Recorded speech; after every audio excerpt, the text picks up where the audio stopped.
Namaste. So, there is a sequel to the experience with which I would like to begin. So, the synthesis literally came into my hands, and after that, I had a kind of not posting but temporary duty to base of Siachen, where I was shut for 3 months, literally, with very little work and lot of time. So I would read the synthesis and what was happening during that period, and subsequently, that whatever I would read, I would get a glimpse of that in terms of some kind of an experience. And why I'm stating this without going further into the details of that is we must understand that what Sri Aurobindo writes is not a philosophy. The difference is when a philosopher writes, he writes at the level of the mind through the thought. And the way philosophy has to be read is very different. And whereas what Sri Aurobindo writes, he writes from his yogic vision. 1914 means Sri Aurobindo already had all the realizations of the traditional yogas and was already way ahead into the future, the yoga of the future. So it is not only a book of yoga, but a book of yoga written by a yogi of yogis. So the way we need to connect with synthesis is very different from the way we would read, many of the books on yoga, or there are a lot of things which are written, but not necessarily from a yogic consciousness, or maybe a partial glimpse. But here is a book of yoga written by none else but Yogeshwars. By that I mean somebody who had traveled through different paths of yoga and had all the major experiences right in his bag. So with this background, we come to synthesis. So we know that it was serialized in the Arya, which continued from 1914 to 1921. So there are two books which came out of that. There are many books which came out, but two books which we are more acquainted with. One is, of course, the Life Divine, which gives us the metaphysical understanding of Sri Aurobindo's vision. And this metaphysical understanding is on the basis of what Vedanta would say, Tantra would say, all the different systems, Buddhist, etc., the ascetic approach, whereas the materialistic approach to life. And then he takes it all to a grand synthesis where creation is moving. It's an amazing book, wonderful, fascinating, charming. But then the synthesis is about the foundations of the practice of yoga. It's not exactly the practice, but it gives us enough hints to provide a background of the practice of yoga. It lays the foundation for the practice itself. Having said that, we must also understand that Sri Aurobindo's vision of yoga evolved over a period of time, and by that I mean his whole stress was how the yoga can become easier and easier, because the aim he had put forward for mankind, which is the aim which he says that Creator himself has put forward. And in one word, the aim is very simple. If creation has emerged out of the Creator, one, it must be at least same as the Creator. At some point of time, we must become one with the Creator. But if it is just to become one with the Creator, then there was no need to go through all this. So we may say at another level, it would be for the Creator himself, something which could not be without the creation. So in one sense, when the creation reaches its grand culmination, at least of one crucial stage, it's like the Creator rediscovering, or the Creator, expressing himself in terms which are there within him as a possibility, but when they are presented in terms of objective manifestation, it's something so wonderful. And the example can be that when Vyasa writes Mahabharata, even if Vyasa didn't write a single work, he would be Vyasa, wonderful, great, full of knowledge. But when he expresses the Mahabharata, in a sense, Vyasa's own greatness becomes something amazing, because Mahabharata is flowing out from his own consciousness. So creation has come out of the Creator, and it must become one with the Creator, not only in a sense but also in manifestation. This is where the distinction begins to appear. Ordinarily, when we speak of yoga, yoga means union. So we mean yoga is union of the soul with the divine. Soul is that portion of the divine which is purest. It's the essence of the divine which is there within creation. But in human beings, it has reached a stage of development where it's capable of evolving and uniting with the divine. There are processes through which the soul can come out of the grip of nature and actually realize its own divine possibility, its own divine potential, merge with the divine, become one with the divine, and act upon the world as the Gita would tell us. This has already been realized so far. And Sri Aurobindo had realized all this before coming to Pondicherry. And the acme is what the yoga of the Gita would put it, that somebody who is completely merged and one with the divine acts upon the world as a Jivan Mukta. He is a free being. He is completely free inwardly. And yet he acts through the circle of nature, limited by the instruments of nature, and operating through the forces that are given to him. Somebody who has, for example, knows the best music, has learned music right from Lord Shiva. But yet, when he expresses this music in terms of through a musical instrument or through words or through song, he is limited by his instrument because he's not, his instruments are not like Lord Shiva's. So this is the little difference that was remaining, but a little difference which makes a world of difference. So there is the soul uniting with the divine, which has been well known, but Sri Aurobindo now takes the yoga to another level, and it is that nature too, just as the soul is a portion of the divine, limited, diminished but in essence the same.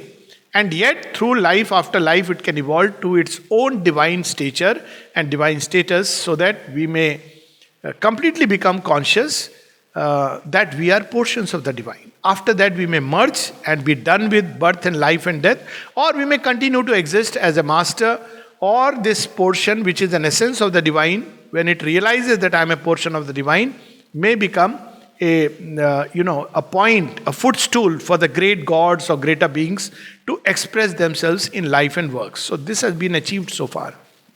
What about nature? Nature will remain the same, Sattva-gun, Rajogun, Tamogun.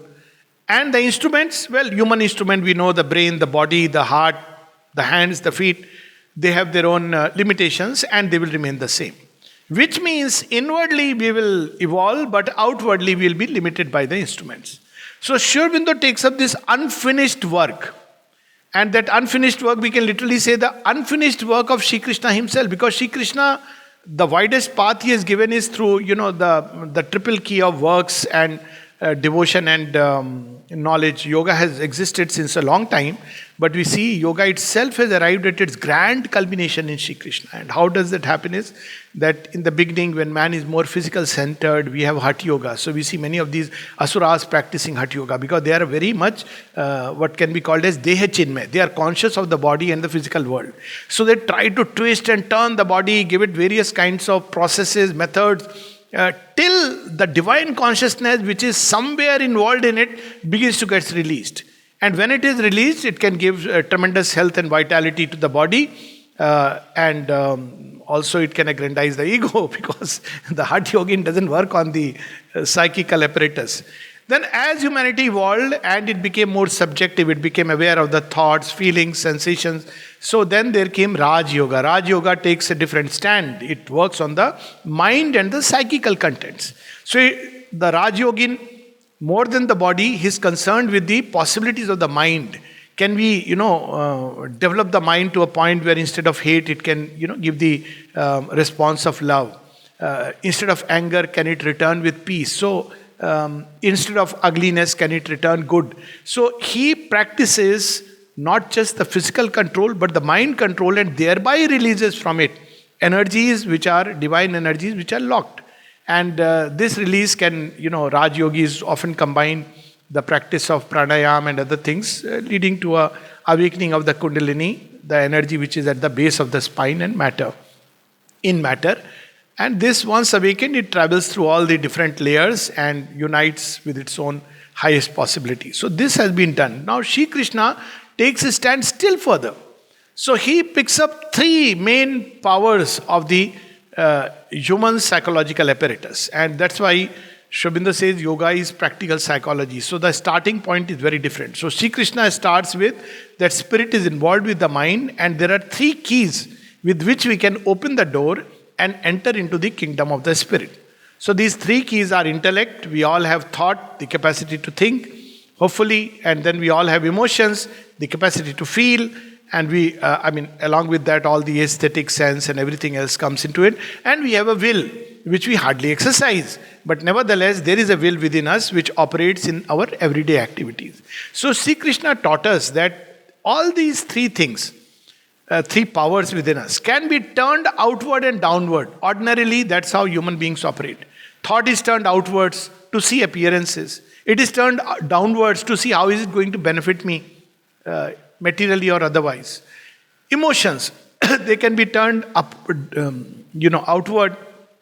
Again, we feel for people who are in our immediate environment, who are connected with us, physically, and with whom we have a common interest, or turn downwards. Downwards means that emotions are used ultimately for gratification of the senses and the sensual aspects of life.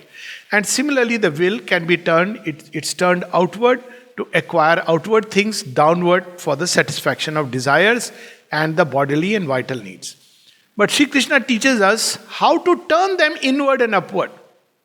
And by turning them inward, to explore our own depths, and turning them upwards to explore their own possibilities, higher possibilities, we engage in the process of yoga. So this much had been already done. So we see Sri Krishna had already taken yoga to a very high level and a very wide path he had given. And along with that, there was another system of yoga which was practiced in India, which initially it was like all this is Vedantic yoga, because it takes its stand primarily upon the soul. But there is another yoga which took its stand upon nature. It said, but what is nature? Soul is a portion of the divine, but what is nature? And it saw that nature itself is a manifestation of Devi, just as the soul is an essence of the Purusha, the Ishvara.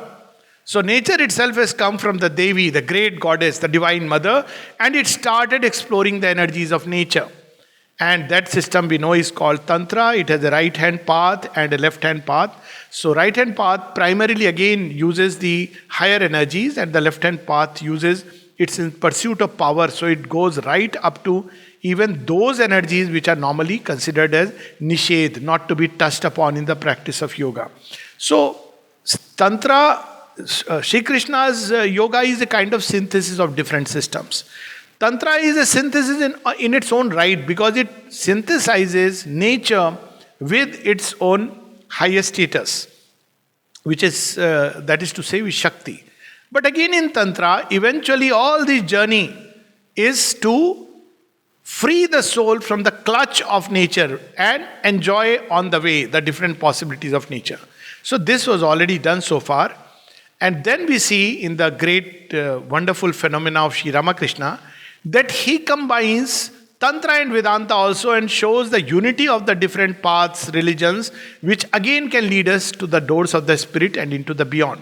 So we see that Sri Ramakrishna had practiced both Vedantic yoga as well as, of course, Tantric yoga and different paths of yoga or different religions which were originally yoga but they were degraded into religion. So what was left for Sri Aurobindo to do, and what really is synthesis and why synthesis? Now, in these yogas which we have discussed so far, there is a big question mark. What is this world? Why has it been created? Why should one do yoga at all and free? Then who put us in this ignorance? What is this jail? Who put us into this jail and with what purpose? So this question has remained unanswered. There are ways of answering it, Maya and all that, not going into that. But the original question remains, how did Maya start operating and we were reduced to this, if eventually to go back is the last summit, last possibility. If eventually liberation is the last, liberation of the soul from this magic circle is the last possibility, then why all this at all? Now here comes Sri Aurobindo and says, no, creation is a manifestation of the divine. So this is the first sutra that he gives us, that creation is not an accident. It's not some Maya came in and started doing its own thing. Maya itself is a power of the Lord, His Maya. And she is bringing out of the Lord, out of the infinite possibilities, she is measuring out and releasing them into creation. So all creation is a manifestation. Manifestation of whom? The divine. But what we see in human beings is not divinity. Well, because we are divine in the making, and at each level it arrives at a kind of perfection of form and expression. At the level of material object, when we look at a wonderful landscape, mountain, rivers, ocean, sky, galaxies, atoms, so we get a sense of divinity within it. But the moment life comes, then again the journey starts from worm right up to, highest living creatures. Of course, man is also living, But just pure life, we see that it goes on, and then at a point of time, thought begins to manifest in higher mammals. So it goes up to mammalian brain. So here we see life exploring its possibilities, and at each species we can discover its own beauty and divinity, its own limited perfection. But then after that comes man. Now man has also started his journey from the animal man and has to go right up to divine man. So this is the great plan in which we are all engaged in. And this journey has two aspects. One is an evolution of consciousness within, and the second is the evolution of nature and the form, change of the form and the instruments. So this is a new dimension that Sri Aurobindo brings in, that not only the soul must evolve and become one with the divine, nature must evolve and become one with the original power, and the forms must evolve. The very instrument, the body, the brain, the heart, the lungs, the abdomen, the different bones, nerves, blood vessels, everything must be upgraded to a point where they can express the divine consciousness and the divine Shakti freely. So the goal of yoga is that, not just liberation of the soul, but liberation of nature.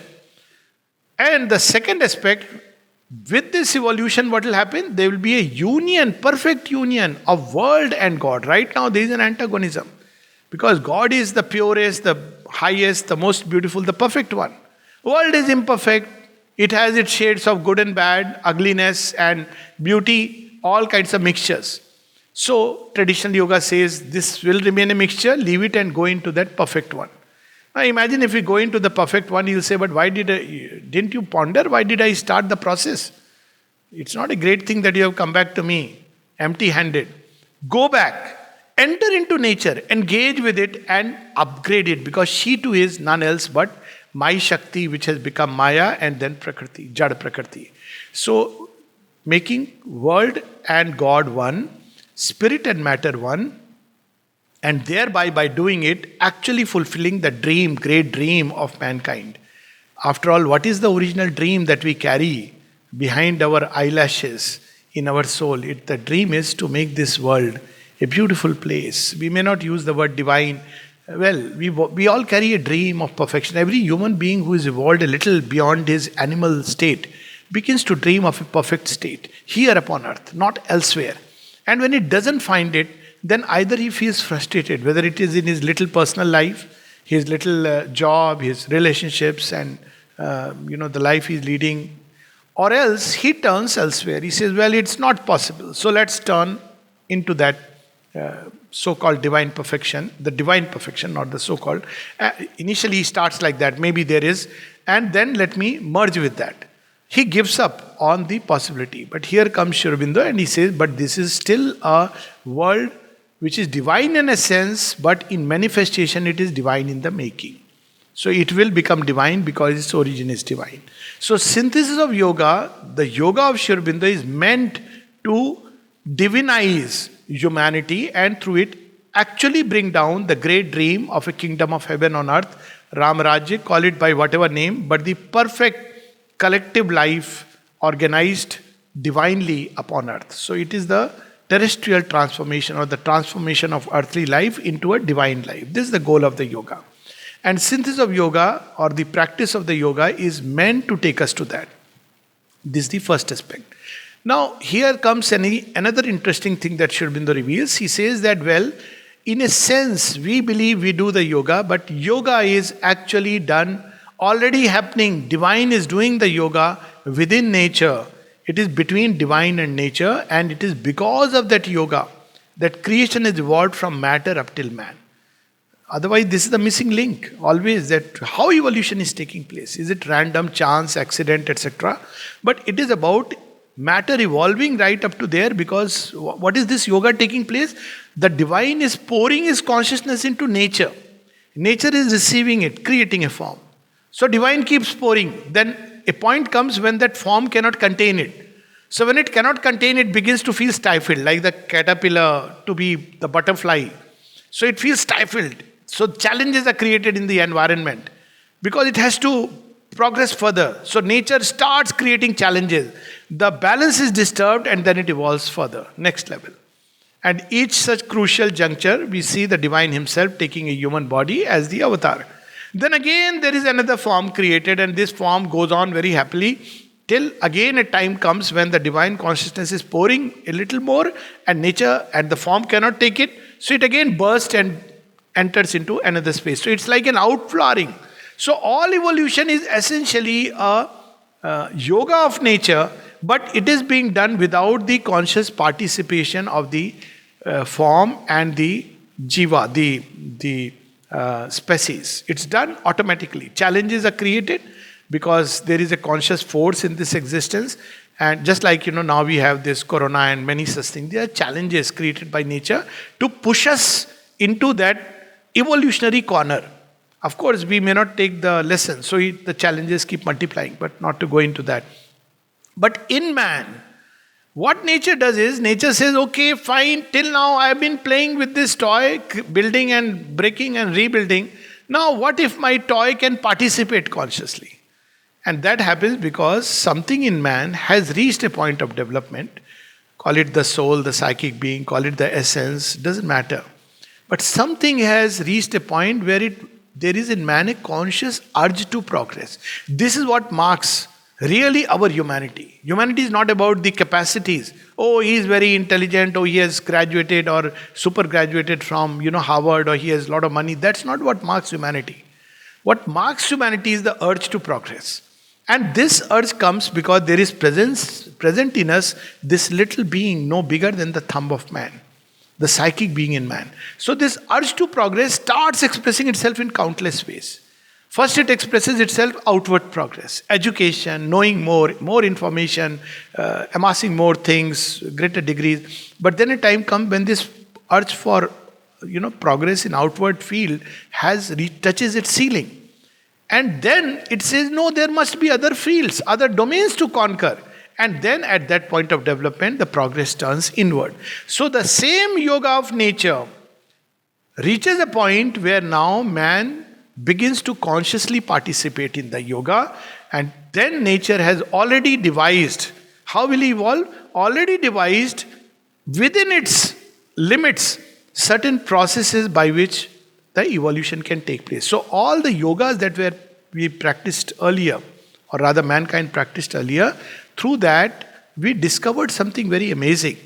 That we are operating, let's say, at the level of thought within a certain limit. But if we pick up one idea and let this idea become our body and brain and nerves, then this idea explodes. It becomes very powerful. You see, the sign of a developed, intellectually, truly developed mind, mentally developed human being, and the underdeveloped is this. That when an underdeveloped person begins to, pick up an idea, you'll see that the discussion will take place typically like on the edge of the table. One person starts a discussion about God, and it ends up with the food which he had in the restaurant, because the mind cannot focus. It doesn't know how to concentrate. So it will flip and flop and flip and flop and change, and in the process, we really do not arrive at anything. But if we can hold one idea, doesn't matter, posture, gesture, all this is not important. This is the beauty of synthesis. Synthesis is not about, I will do Hatha Yoga for the body, I'll do Pranayama for the breath, I'll do meditation for the mind, I'll do little Bhakti for the heart. Synthesis is not like that. The essence of yoga is the ability to hold on to one and focus and concentrate. So when the mind concentrates on one idea, the idea can be all is God, or God is in all, or all is in God, or all the three together. And if the mind can hold on, and it has this capacity, we develop this capacity through education, at least this capacity develops, then a time comes when by the sheer concentrating on this idea, there is an explosion. Because idea is a vehicle. It's a vehicle of consciousness. It's trying to release itself through the idea. In human beings, it takes the form of idea. And suddenly there is an explosion, and the truth behind the idea begins to express itself. So this is one way of approaching. Similarly, if the heart, instead of being attached to this person, that person, 100 persons, suddenly gets drawn towards one. This one may be a deity, this one can be your master, this one can even be a human being. See, that's the beauty of it. And if it concentrates loves incompleteness, gives itself incompleteness, then again we enter into the principle of divine love which is operating in creation. It's like we become narrow, and suddenly there is an explosion and we discover the principle of love which is operating in creation. Then everything speaks of love. The sky becomes love, the soil becomes love, man becomes love, the rivers become love, animals become love, plants become love, and we become love. Because that's the power of concentration of the heart. Similarly, the will. We want many things. So we end up actually getting nothing or a little bit of everything. And we say, Zindagi yahi hai. So we are tied within the magic fence. Now imagine if the will focuses only on one thing.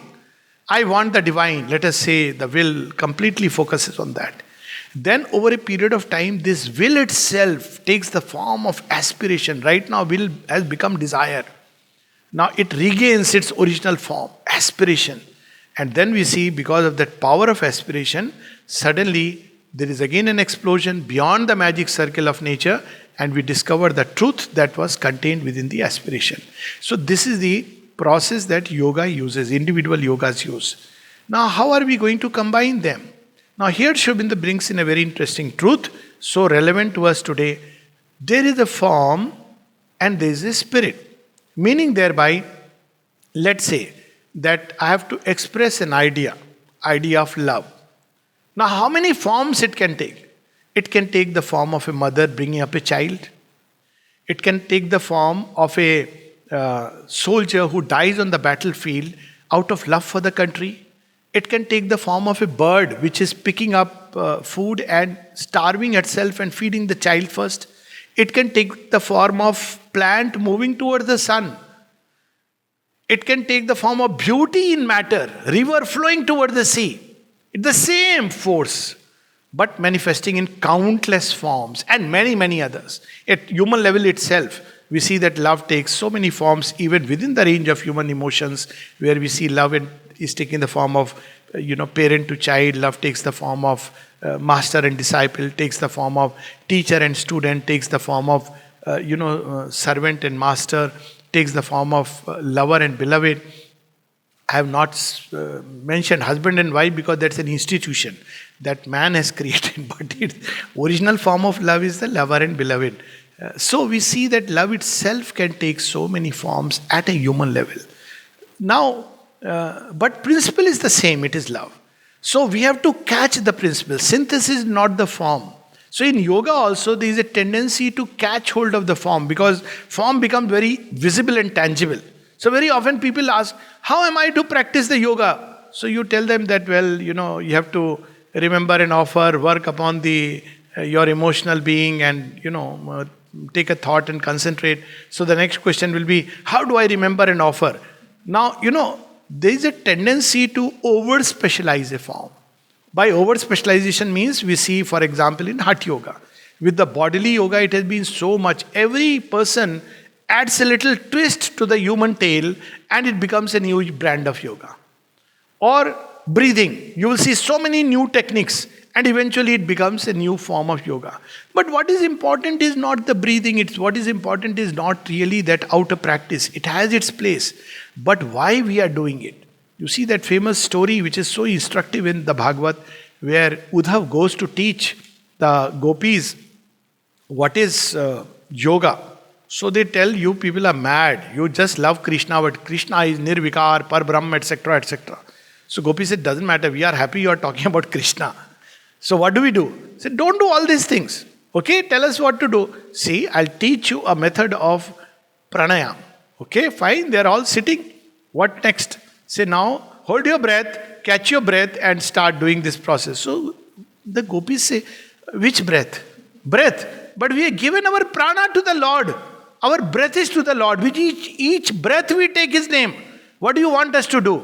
And the story goes that Uddhav comes back humbled that, my God, this is yoga I had never known. So it is the intent which is so important, the aspiration.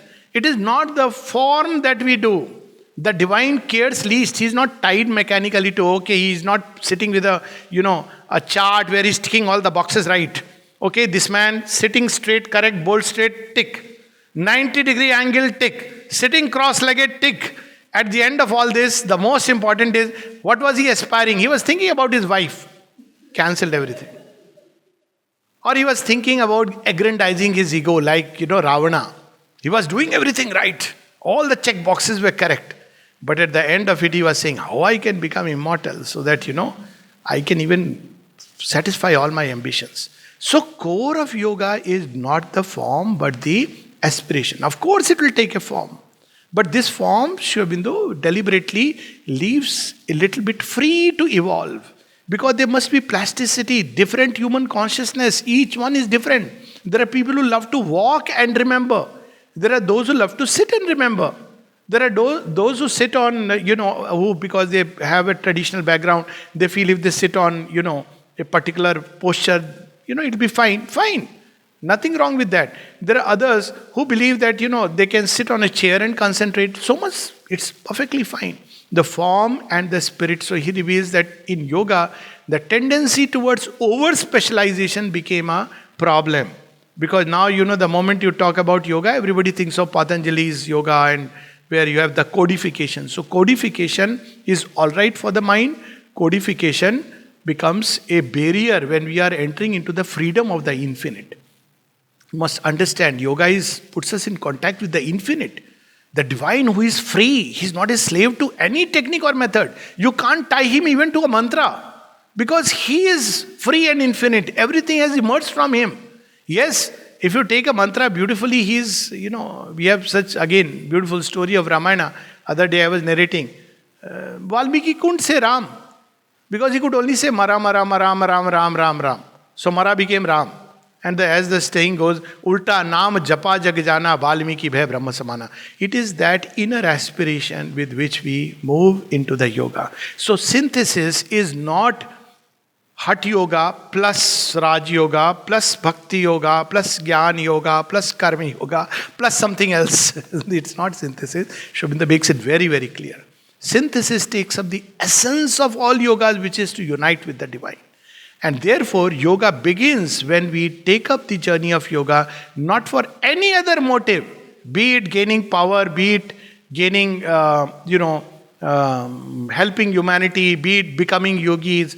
None of this is a valid purpose for yoga. Yoga starts when we say, I can't help but become one with the divine. When this urge comes, then paths, processes, everything evolves because he knows himself in the heart of the seeker. That's the beauty of this yoga. It allows that freedom of scope because we want to come in contact with him whom nothing can bound. The last man who tried binding the divine was not the last. One was Duryodhana. He tried to tie Krishna and see what happened. Kurukshetra. Another person who did the same mistake, he didn't learn. So in times, modern times, Duryodhana and Dhritarashtra all were reborn. I am not going to say as whom. So the British Empire tried to tie Sri Aurobindo. So Sri Aurobindo said, okay, tie me. So he was tied by the waist literally. And the entire British Empire was not only demolished till now, Brexit and all that. Because you tried to tie the divine. So you see, we should not tie the divine into fixed formulas and become rigid about it. That's how religions are created. Oh, if you do this, then only God will be pleased. Then it becomes more and more rigid, more and more codified. And to remember that, divine knows himself in the heart of the seeker. He knows why you are seeking. And that's what matters most for us. So this is the background of the synthesis and the different systems of yoga. I'll just read a little passage toward the end. So what really is this method? Sri Aurobindo beautifully, important thing is to put ourselves in contact with the divine. So divine is doing the yoga in nature. But we have to do Saha Yoga. Help him. How we can help him? Well, when mom is preparing food and the child says, I am not going to come. Oh, I don't like this, I don't like that. And food is getting cold. Instead of that, mom, you have prepared with so much love, give me, I'll take it as prasad. So what is that collaboration? That collaboration is not to resist the divine action. To open and become receptive. How do we become open and receptive? By surrender. When a child takes this attitude, I'm not saying that this should be that parents know everything about a child, but a child can take this attitude. Maybe the parent or the teacher knows a little better and has the good of me in his mind. So then life becomes easy. Otherwise, again, I'm not saying that parents are evolved or teachers are evolved. Revolt has its wonderful place in human ignorance. But what I'm saying is that the principle is this, that the divine wisdom operates in our life. So we can take one of the two attitudes. One is always complaining and grumbling. Oh, you are divine, I believe you do good things, but look at my life. क्या हो गया है मेरा जिंदगी में? This is resisting the divine action. Second is we take the attitude, you know best, you are wise, and you love, and surely whatever is happening in my life, you know it very well, and it must be an act of love from you. Even if I am passing through hell, it must be a shortcut to heaven. When we take that attitude, that is called surrender. So the difference between surrender and this is this. One attitude, surrender is not that today I go and say, Mother, it is yours, take it. That's not surrender. Surrender is where we take this attitude and accept things, that everything is coming as a prasad. You see that Radha's prayer, whether you give me, whether I get pleasure or pain or joy or sorrow, all that comes from you to me is a supreme felicity. And I give all my thoughts, feelings, sensation. That means in the manifold relation of the world, this giving is, in traditional yoga, it is giving only to some supracosmic deity. In all relations in the world, it will look as if it is to people and objects, but it is being given to the divine. And when we do that, start living life that way, then magic happens. so this is the... And synthesis needed precisely for that, so that every part of nature can change. If it's escape, then why have a synthesis at all? Any of the yogas, we can pierce a hole in the magic circle and escape. Why bother about synthesis? Synthesis is precisely so that the entire field of nature with all its apparatus can change. And therefore what we have to do is, the entire apparatus and the entire field, we have to offer it to the divine. And this is what he reveals in this chapter called Synthesis. And he says very beautifully that what it really means. The method we have to pursue then is to put our whole conscious being into relation and contact with the divine. Whole conscious being. Even the most material, mechanical activities when we get up, brushing the teeth, going to the washroom, opening the door, meeting somebody, reading, listening, sitting in silence, work, everything. So whole conscious being. And to call him in to transform our entire being into his. So we put in relation, not tamasically, but with an aspiration. May it be you who expresses himself in each and every activity of mine. So that, in a sense, God himself, the real person in us, becomes the sadhaka of the sadhana as well as the master of the yoga. So this is the original truth he is reinstating. That he is the one who is doing the yoga, and by doing this, he becomes the master of the yoga. In psychological fact, this method translates itself into the progressive surrender of the ego, its whole field and all its apparatus, to the beyond ego with its vast and incalculable but always inevitable workings. So what is this working? Sri Aurobindo says how this yoga works. Normally people ask, okay, what are the stages of the yoga? Forget about it. It's not a canal where we are swimming from 6 feet deep to 3 feet deep. It's not like that. It is an ocean. So in ocean we have countless things. When the divine consciousness begins to work, it will raise one point right now, which is open. And we have beautiful experiences in that domain. And then there is another part which is resisting. We don't know. And then when this is done, she keeps it to the side and enters into another and lifts it. Then we say, Arey, what happened? See, it is something like in different places when you have a car, different parts are assembled in different places. And they have their different ways of assembling. The way you make an engine of a car is very different from the way you make a fuel tank and the way you make door. So certain things are easy, certain things are more difficult, certain things will be prepared without so much testing required, but certain things have to be tested to Six Sigma. So everything is being, different parts are touched, raised up, worked upon, kept aside. Another part, touched, raised, worked upon, kept aside. Another part. So it's like a circular movement, and it's not even one part, second part. Sometimes many parts together, because we as human beings are not divided. We are actually, all movement of life is one. We try to make it path of knowledge, only the head. What about the heart? Let it remain dark. No. Always the heart is also there, the will is there, the physical is there, the brain is involved in thinking. So, movement of life is always integral. So, here also we see that the divine Shakti works in this way. Second, because she is all knowing and omnipotent. She doesn't care for her defects and this and that difficulties. We make too much hullabaloo about it. But if we know how to surrender, she can transmute the most, dullest and resisting, hard, raw iron ore into pure gold. This is the power of that alchemic touch. I mean, she has created this whole creation. Who are we? We think, give us ourselves too much importance by saying, oh, I am having so many defects, I am a sinner. Well, her grace is infinite. So the yoga depends upon that grace and love. So she works in ways which are incalculable, not like the human way. We rationally try to think, this will lead to this result. But the divine plays through paradoxes. He creates a completely opposite situation to build out of it a grand harmony. So this is how the divine works. So we have to learn to surrender at every step. And finally, the divine force that works in this yoga, the Divine Mother's force, it uses the most trivial of events, seemingly trivial, to build perfection. When you arrange a house, and many people, it's like they try to, make good color in the wall and everything. But there are many aspects. A person with an eye for detail will see everything, the smallest little thing.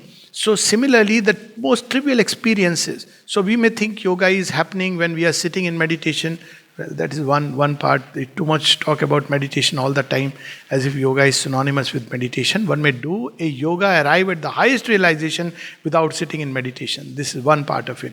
Or we think that bhakti is when I go to temple and do this arati and all this dhol manjira. Maybe, but may not be. There may be a show of bhakti rather than anything else.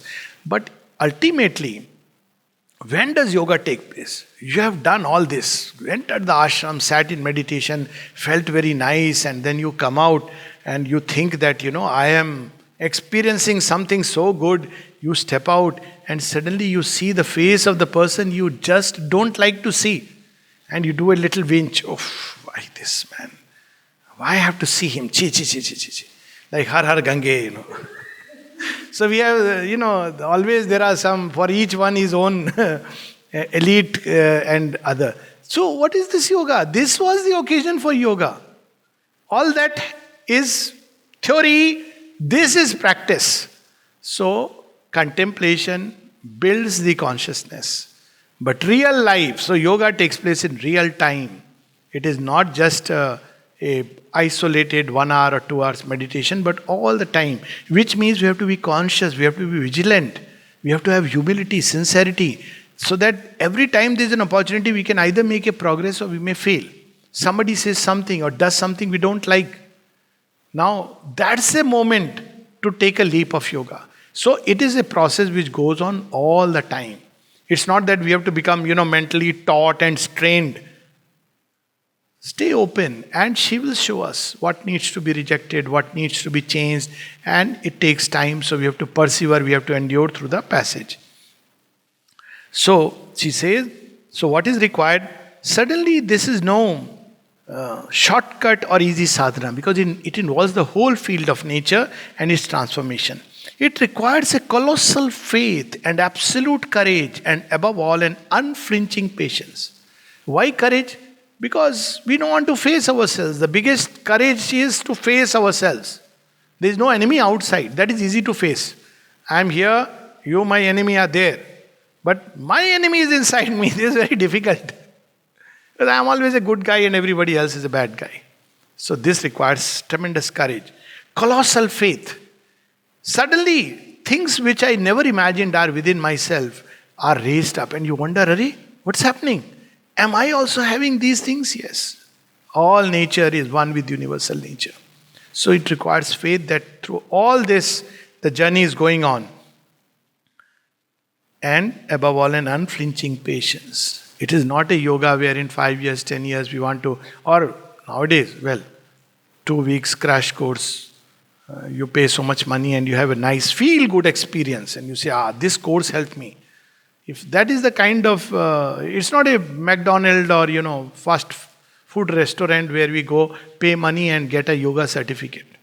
If somebody wants that, then, there are many paths. This is not a certification degree. It is actual change. And actual change takes time. So this is the why patience is required. But if we do it, for it implies 3 stages of which only the last can be wholly blissful or rapid. The attempt of the ego to enter into contact with the divine. Whatever means, doesn't matter. Remember, offer, think, strive, have a thirst, feel call, whatever means. But just it tries to come in contact with the divine. Read, contemplate, listen to a talk, sit in silence, doesn't matter. But just the attempt is there, effort is there. The wide, full and therefore laborious preparation of the whole lower nature by the divine working to receive and become the higher nature. Then the divine at one point says, okay, you are serious? You really want me? Yes, my Lord, I want you. Okay, I come. Then what is it, Lord? Flooding me. What else you expected? A little stream of water trickling and you feel so good. I don't come in packaged Coca-Cola bottles. When I come, it's a tsunami. You will feel tumbled all over. Lord, what will happen after the tumble? You will die and you will be reborn. Newborn into the spirit. So the third is and the eventual transformation. In fact, however, the divine strength, often unobserved and behind the veil, substitutes itself for our weakness and supports us through all our failings of faith, courage and patience. Always is there, but doesn't actually say it openly like a good teacher. He will give you a good beating. When you learn judo, what is the first thing which is taught? How to fall. The teacher will make you fall 100 times. You think, when will you teach me how to go for the real thing? Learn this, no? Then I'll teach you that also through this. So the teacher knows when to do what. And we have to have that faith, patience and courage. And then beautifully he says, it makes the blind to see and the lame to stride over the hills. The intellect becomes aware of a law that beneficently insists and a succor that upholds. The heart speaks of a master of all things and friend of man, or a universal mother who upholds through all stumblings. Therefore, this path is at once the most difficult imaginable, if you look at the result, and yet, in comparison with the magnitude of its effort and object, the most easy and sure of all. So, the difficulty is, it's not teaching a chimpanzee to do 2 plus 2 equals to 4. It is to create in his brain the cells that can understand mathematics. This is the challenge. This is transformation. It's not about teaching 2 plus 2 equal to 4 as in a circus. It is to teach him how to really solve mathematics, to understand numbers, the symbols, and all this. So this is the yoga. And finally, what is this faith? What really at the end matters? What matters is, Mother has said, faith and endurance, faith and perseverance. What is perseverance and endurance? It's will. To stick on and hold on. Sri Aurobindo repeatedly says, one must know how to stick on and hold on, or to be held. He even makes it easier. And then he says, at least faith is required. And here he puts it very beautifully.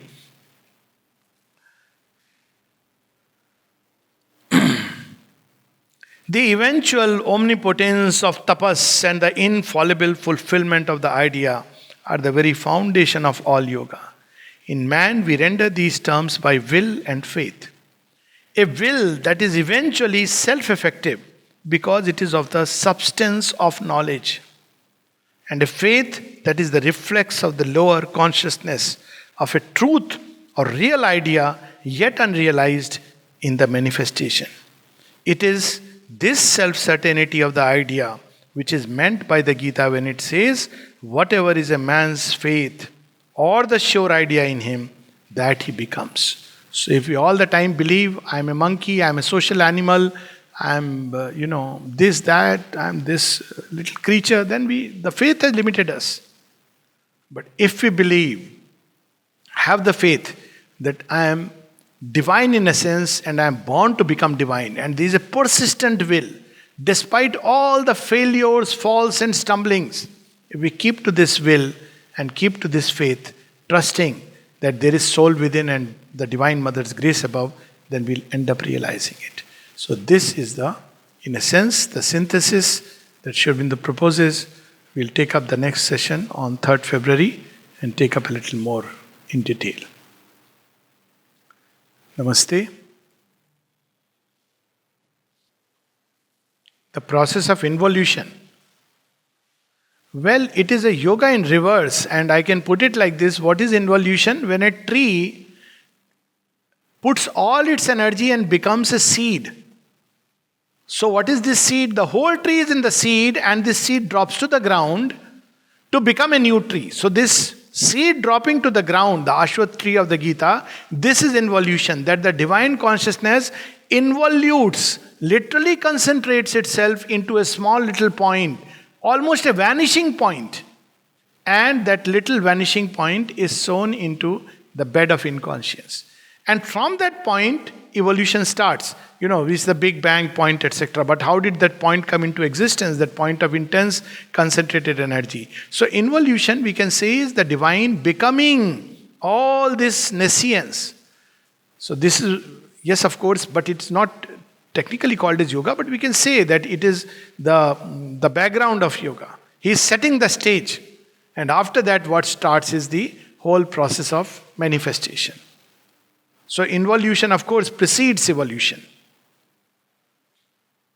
It gives the logic to evolution. Otherwise, evolution appears an absurdity, almost a lie.